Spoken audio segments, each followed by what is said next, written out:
5 seconds.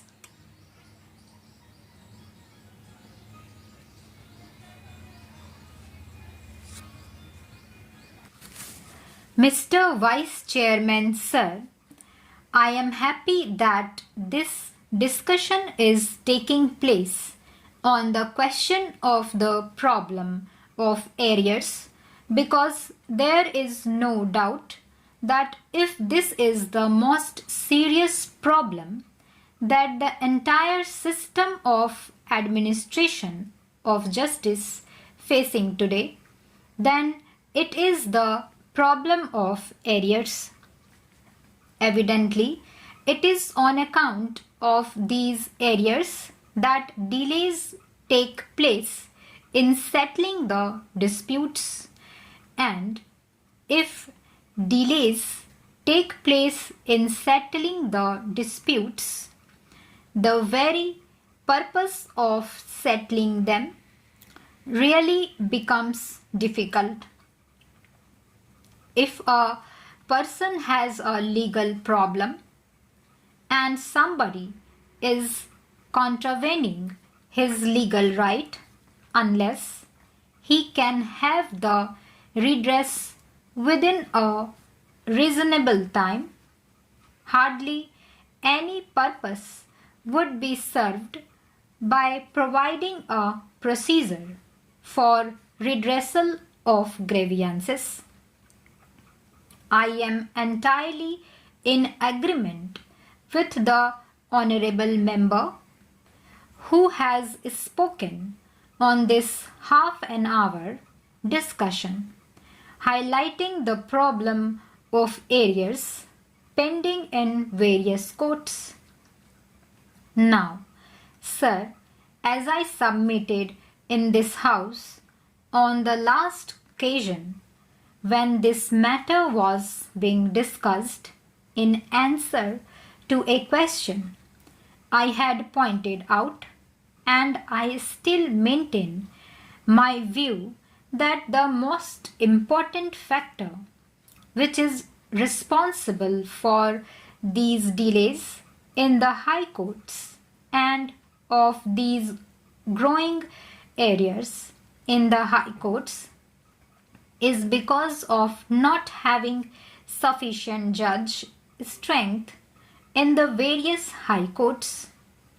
Now, sir, I would choose the conference of the Chief Justices, the yardstick which has been uniformly accepted by every authority who has the experience of working in the high courts, is that 650 cases per judge is a proper yardstick to be applied in determining the average. There are some big cases. There are some short cases, and so on. The judges may also sit on benches. 2 judges may sit on a bench for hearing a case, but the overall calculation is that the total number of cases that are decided by a high court judge in 1 year results is an average of 650 cases per judge per year are considered as proper and reasonable rate of disposal and of working. Every year we know how many cases are being instituted.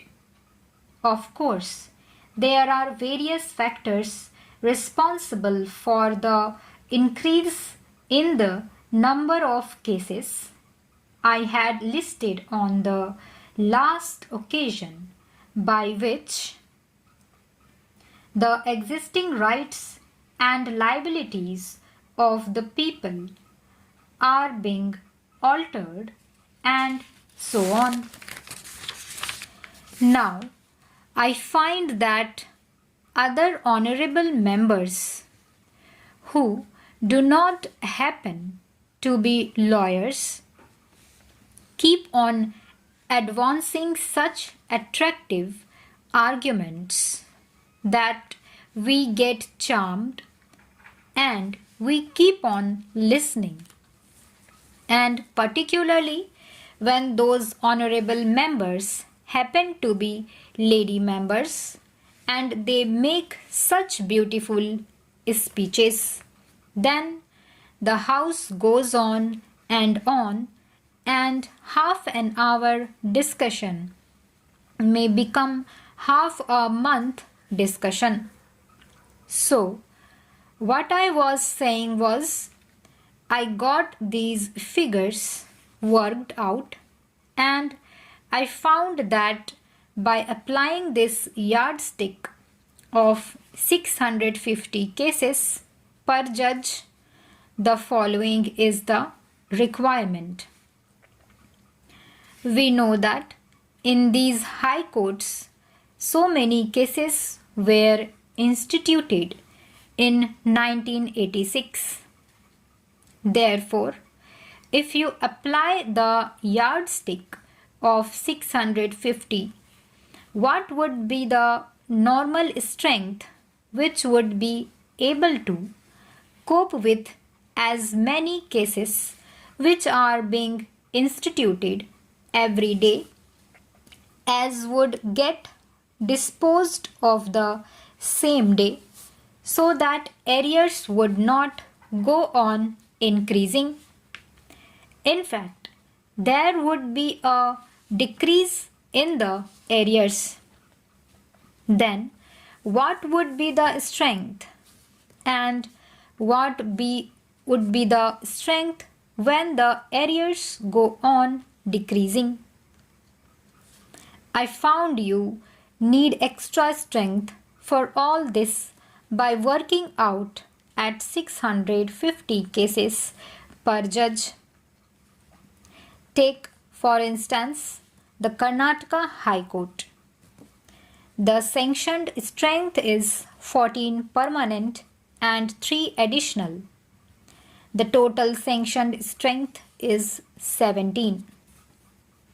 And I find that by applying this yardstick of 650 cases per judge, the number of cases which were instituted in the High Court in 1986 would require 33 judges. Whether they are permanent or additional, that does not make any difference, because that is only a matter of approach. Otherwise, they dispose of the same quantity of work. So, a strength of 33 judges would be required to keep pace with the institutions every day.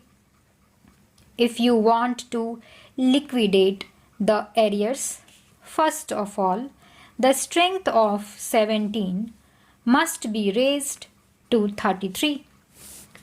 Moreover, you will have to have some extra strength in order to clear the backlog.